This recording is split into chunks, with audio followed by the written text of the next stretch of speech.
Hello and नमस्ते everyone. First of all thanks for being here and welcome to DC Pathshala. देखिए guys, last class में मैंने आपको introduction दिया था इंग्लिश का कि इंग्लिश लैंग्वेज जब आप उसको एज ए लैंग्वेज पढ़ेंगे तो क्या डिफरेंस, और जब आप कंपटीशन की तैयारी करेंगे तो क्या डिफरेंस है। देखिए आज मैं आपको लैंग्वेज का इंट्रोडक्शन करा चुका था कि कैसे डिफरेंस होता है। आज हम पढ़ने वाले हैं बेसिक स्ट्रक्चर। देखिए आज मैं आपको पढ़ाऊंगा basic structure of English language और थोड़ा सा देखेंगे इसकी जो इंसेप्शन है, शुरुआत है, कैसे होती है। देखो अब अगर बात की जाए इंग्लिश लैंग्वेज की, अगर हम बात करें लैंग्वेज और वो भी इंग्लिश की, एक तो ये इंटरनेशनल लैंग्वेज है, इसलिए आपको हेल्प करने वाली है आपकी हर जगह, whether you go to foreign country, whether you go to hospital, whether you go to college, whether you go to anywhere, आप कहीं पर भी जाएंगे इंग्लिश एक ऐसी लैंग्वेज है जो आपको हेल्प करती है। बिकॉज आप हर चीज देखेंगे, हर डॉक्यूमेंटेशन देखेंगे इंग्लिश में मिलेगी। तो आज हम देखेंगे लैंग्वेज कैसे बनी और क्या क्या चीजें आपको हेल्प करने वाली है। और आज हमारा मेन फोकस रहने वाला है कि व्हाट इज सब्जेक्ट और वर्ब क्या होता है और उसके साथ मिलकर हम सब्जेक्ट कैसे बना सकते हैं और सेंटेंस कैसे बना सकते हैं, ये सब देखेंगे। देखो सबसे पहले बात करते हैं लेटर्स में। इंग्लिश की जो शुरुआत है वो obviously you know that letter से बनेंगे। लेटर्स हमने पढ़े हैं, लेटर्स होते हैं आपके ए से लेकर जेड तक, ये हमारे लेटर्स हैं, इनको अल्फाबेट्स भी बोल सकते हैं। जो आपके लेटर है, लेटर के बाद जो सेकंड मेन इंपॉर्टेंट यूनिट बनती है वो बनती है वर्ड की। आप वर्ड बनाएंगे। वर्ड क्या होता है? Word is a combination of letter. अच्छा, लेटर को भी डिवाइड किया गया दो पार्ट में। जो आपके लेटर होते हैं, फर्स्ट लेटर क्या होते हैं आपके? वोवल्स, या तो वोवल बोल सकते हैं उनको, और जो कि हमारे होते हैं 5, जो कि ये 5 है आपके ए आई ओ यू। अगर बात की जाए इसके अलावा जो वर्ड बच गए तो वो सारे के सारे होते हैं बच्चों कॉन्सोनेंट्स। क्या होते हैं बच्चों? कॉन्सोनेंट्स। तो 21 हमारे कॉन्सोनेंट होते हैं और 5 हमारे वोवल्स होते हैं। इसके अलावा जो भी बच गया एम एल आर पी, सब के सब क्या है बच्चों? कॉन्सोनेंट्स है। अब जब हम लेटर्स देख लिया, अल्फाबेट्स देख लिया और आपको पता है 26 है, अब हम इसके आगे चलेंगे तो हमें बनाने हैं वर्ड्स। क्या बनेंगे इंग्लिश के अंदर? वर्ड्स। वर्ड्स क्या होता है बच्चों? वर्ड्स होता है कॉम्बिनेशन ऑफ लेटर्स। क्या होता है बच्चों? Combination of letters. और जो कॉम्बिनेशन ऑफ लेटर्स होता है वो क्या होता है आपका? वर्ड होता है। क्या होता है बच्चों? वर्ड। ठीक है, जैसे मैंने एक वर्ड लिखा है यहाँ पे नैन्सी, तो Nancy is a word, letter नहीं है। इसी तरीके मैंने लिखा है यहाँ पे John, John is a word. मैंने लिखा camp, camp is a word. मैंने लिखा English, English is a word. तो ये हमारे वर्ड्स हैं। ठीक है बच्चों, ये तो हमारा बेसिक स्ट्रक्चर है। अब अगर हम इसके आगे चलेंगे, अब सबसे मेन कॉन्सेप्ट स्टार्ट हो रहा है आपका इंग्लिश का। यहां से आप you can make notes, because यहां से आप सीख सकते हैं लैंग्वेज को। तो सबसे इंपॉर्टेंट चीज जो है ना आपकी इंग्लिश में, वो है बच्चों सेंटेंस। क्या है बच्चों? सेंटेंस।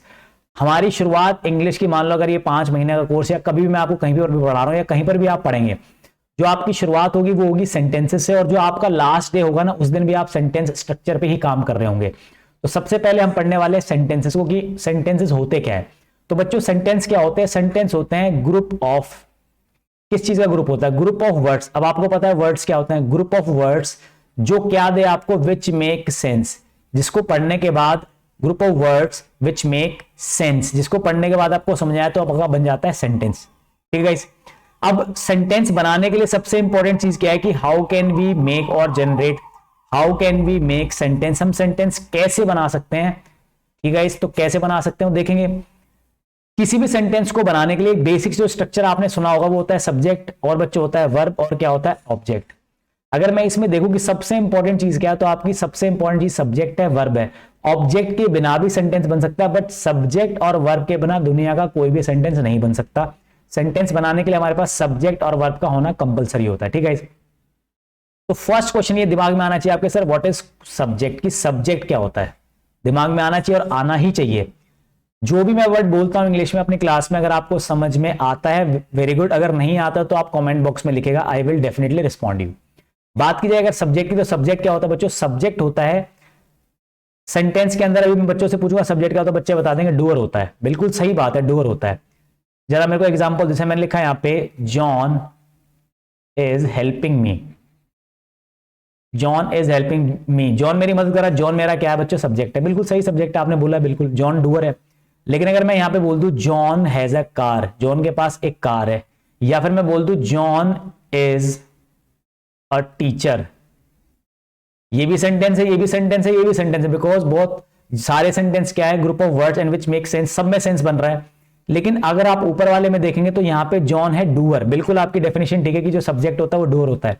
लेकिन दूसरा जो सेंटेंस है John has a car, is John doing any action? No, John is not doing any action, but we are talking about John. तो जॉन का मतलब यहां पे ध्यान रखना है, सेंटेंस के अंदर जो हमारा सब्जेक्ट होता है वो डूअर तो होता ही है, लेकिन कई बार अगर डूअर नहीं है तो हम मेंशन पर्सन जो होता है या फिर जो थिंग होती है उसको भी अपना सेंटेंस में सब्जेक्ट मानते हैं और होता ही वही है। तो ये कंप्लीट डेफिनेशन नहीं है कि डूअर ही होता है, डूअर के साथ आपका सेंटेंस के अंदर सब्जेक्ट वो है जिसके बारे में हम जिक्र करते हैं, वो भी हमारा सब्जेक्ट होता है। I hope you have understood. अब क्योंकि पहले वाले सेंटेंस में जॉन हेल्प कर रहा है तो जॉन एक्शन कर रहा है, जॉन सब्जेक्ट है, लेकिन दूसरे वाले सेंटेंस के अंदर जो जॉन है not doing any action but we are talking about John, तो जॉन हमारा सब्जेक्ट है। जॉन एक टीचर है, here John is not doing any action but we are talking about John, तो जॉन ही हमारा क्या है बच्चों, सब्जेक्ट है। तो डेफिनेशन में बस ये ध्यान रखना है, जो भी सेंटेंस के अंदर डूअर या मेंशन पर्सन होता है वो हमारा सब्जेक्ट होता है। आई होप स्क्रीनशॉट ले लीजिएगा, मैं आगे बढ़ा रहा हूं, स्क्रीनशॉट ले लो। ठीक है, देखो जरा, अब जो हमारा सब्जेक्ट है, सब्जेक्ट को डिवाइड किया गया दो पार्ट में, सब्जेक्ट को डिवाइड किया दो पार्ट में।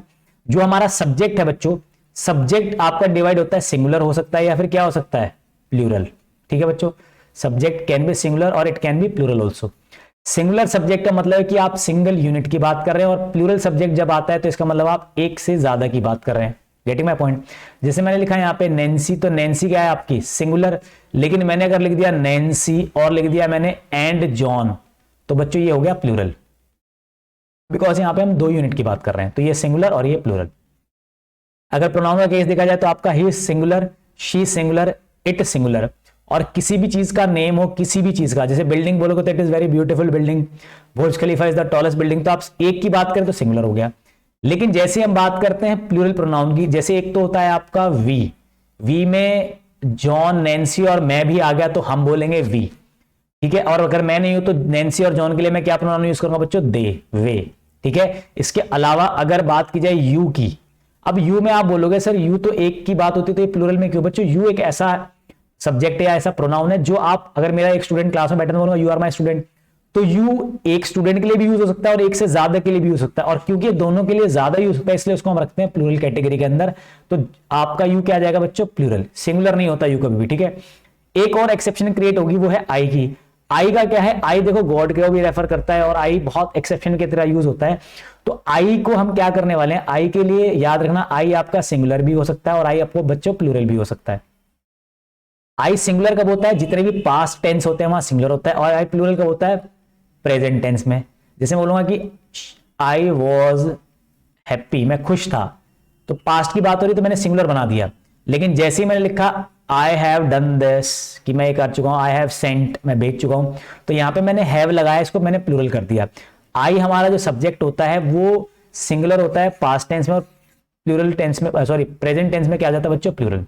तो आई होप आपको समझ आएगा कि सब्जेक्ट, अभी मैं आपको सेंटेंस दूंगा बहुत सारे, बहुत कॉम्प्लेक्स सेंटेंस भी बना के दूंगा, तो आपको समझ में आ जाएगा कि सेंटेंस को क्या करना है। ठीक है, तो पहला काम रिवाइज कर लेते हैं। देखो सबसे पहले सब्जेक्ट क्या होता है, जो सेंटेंस में डूअर होता है, बिल्कुल सही बात है, जो आप सबको पता ही था। और साथ में याद रखना मेंशन पर्सन और थिंग, ये हमारा सब्जेक्ट होता है। इनको डिवाइड किया मैंने, एक सिंगुलर रख दिया और एक प्लूरल रख दिया। प्लूरल का मतलब एक से ज्यादा, सिंगुलर का मतलब singular. Guys I hope you have understood. अब एक जो दूसरी चीज मैंने आपको बताई सेंटेंस बनाने के लिए बच्चों, जो रिक्वायरमेंट है सबसे ज्यादा, वो है बच्चों वर्ब की। इसकी वर्ब की, वर्ब क्या होता है, वर्ब क्या होता है बच्चों, verb is just a word. क्या होता है, इज जस्ट अ वर्ड, वो भी एक वर्ड ही तो है। इंग्लिश में हर चीज एक वर्ड ही तो है, नाउन भी वर्ड है, एडवर्ब भी वर्ड है, कंजक्शन भी वर्ड है, बट उसको यूज करने का डिफरेंस है। तो verb is just a word जो दिखाता है आपको विच शोज, जो हमें क्या दिखाता है बच्चों, या तो दिखाएगा आपको एक्शन, या फिर बच्चों क्या दिखा देगा, स्टेट। अब बच्चे कहेंगे सर एक्शन तो हमें पता है, एक्शन का मतलब होता है, जैसे मैंने लिखा डांस एक वर्ब है, मैंने लिखा स्लीप सोना एक वर्ब है, कैच एक वर्ब है, गोता लगाना डाइव एक वर्ब है, क्राई रोना वर्ब है, हेल्प करना वर्ब है, थैंक करना वर्ब है, ये सब वर्ब है क्योंकि इसमें कोई ना कोई एक्शन दिख रहा है। सर लेकिन स्टेटिव वर्ब क्या होता है बच्चों, स्टेटिव वर्ब होता है जो आपको स्टेटस शो करता है, स्टेटिव शो करता है। जैसे मैंने आपको सेंटेंस बताया था पीछे कि जॉन इज अ टीचर, जैसे मैंने एक सेंटेंस लिखा है यहाँ पे, जॉन इज अ टीचर। अब मुझे बताओ यहाँ पे, अब आपको पता है सेंटेंस में शुरुआत होती है सब्जेक्ट से, सब्जेक्ट हो गया, उसके बाद जनरली लगता है वर्ब, वर्ब भी आ गया। वर्ब सिंगुलर है क्योंकि सब्जेक्ट हमारा सिंगुलर है, लेकिन क्या इज कोई एक्शन दिखा रहा है, is showing any action, no it is not showing any action.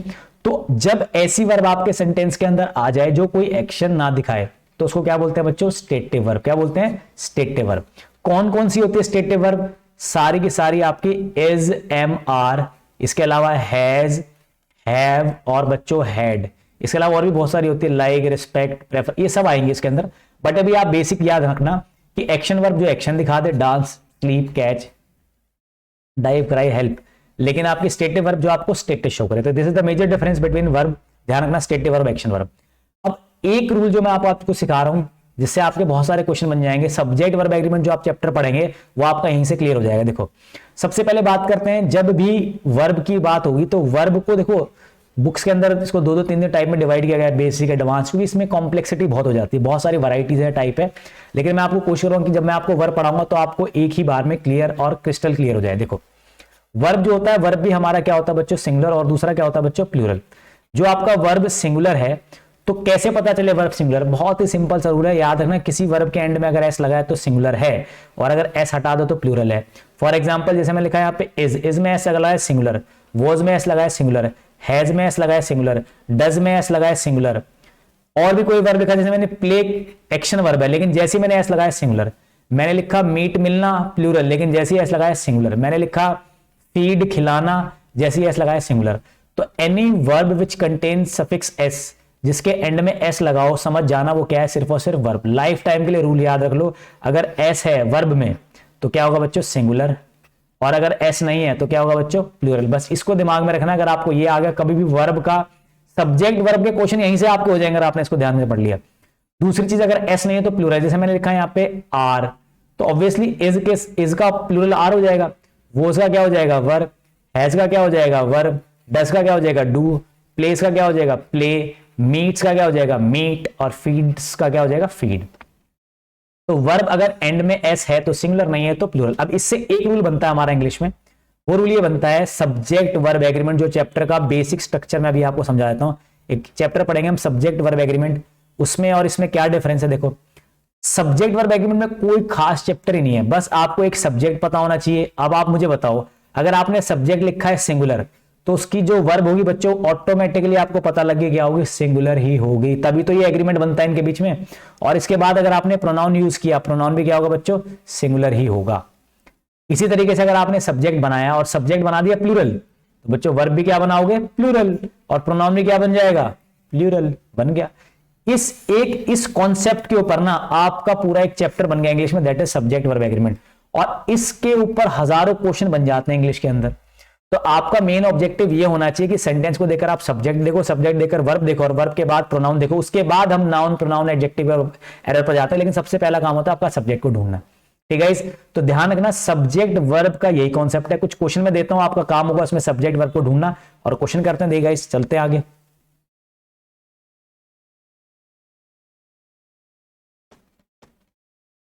देखिए गाइस, ये कुछ क्वेश्चन लिया मैंने आपके लिए, न्यूज़पेपर से हैं ये, 5 दिसंबर का पेपर है, द हिंदुस्तान टाइम्स ऑफ, उसका पेपर है।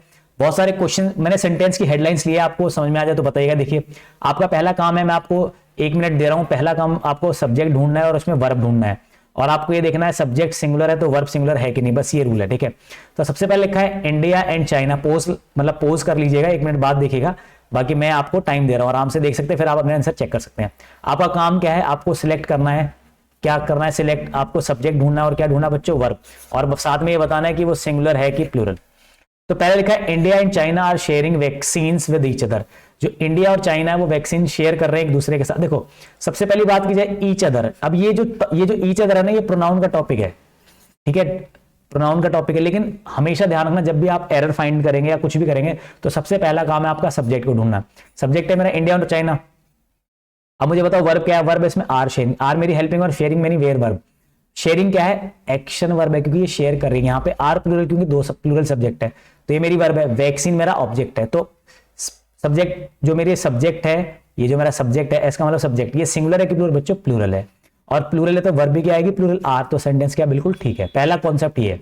Dwayne Johnson topped in the list of highest paid athlete, athlete नहीं होगा, ये टाइप गलत हुआ है, यहाँ पे बच्चों होगा आप लोगों का एक्टर।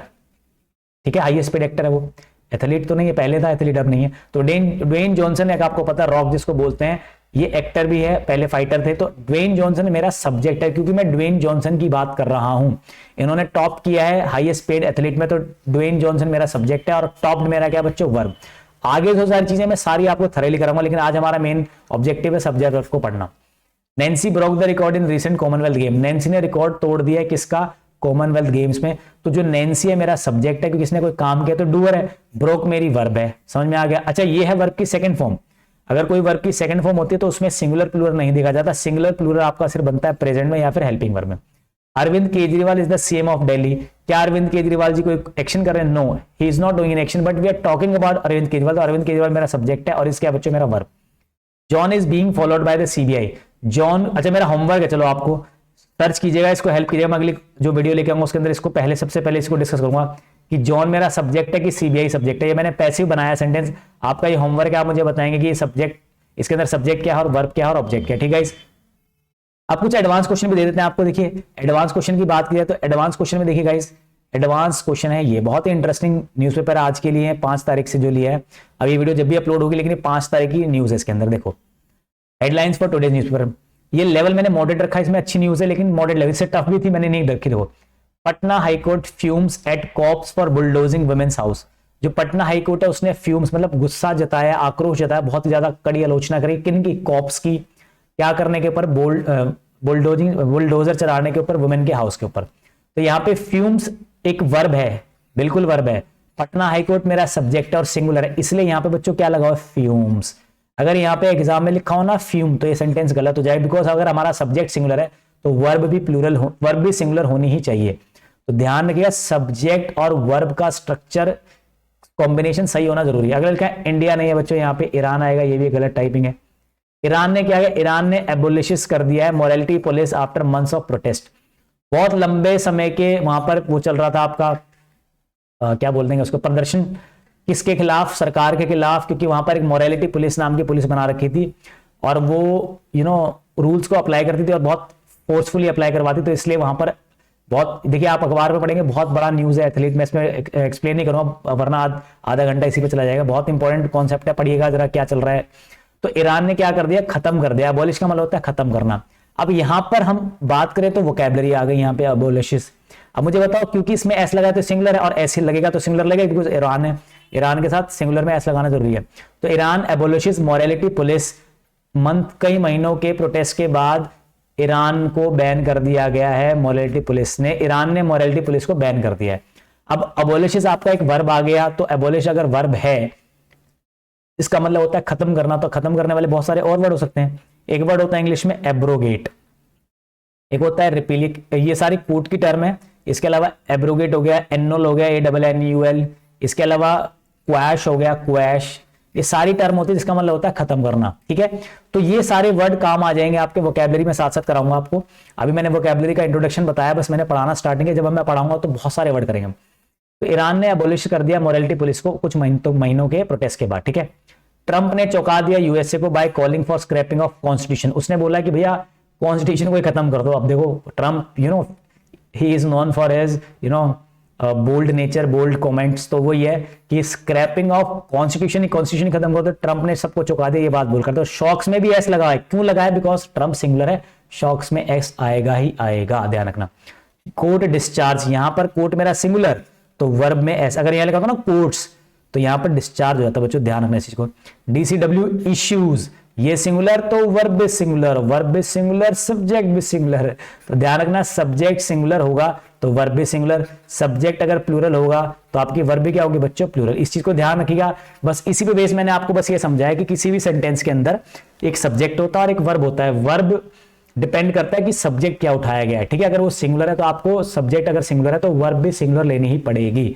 तो आज का बस ये कॉन्सेप्ट है कि सब्जेक्ट और वर्ब का आपको इंट्रोडक्शन पता लग गया है। अगली क्लास में आने से पहले मैं आपको कुछ क्वेश्चंस पहले सॉल्व कराऊंगा, आप मुझे बताइएगा कि इसमें सब्जेक्ट क्या है, वर्ब क्या है, ठीक है guys. Thank you so much.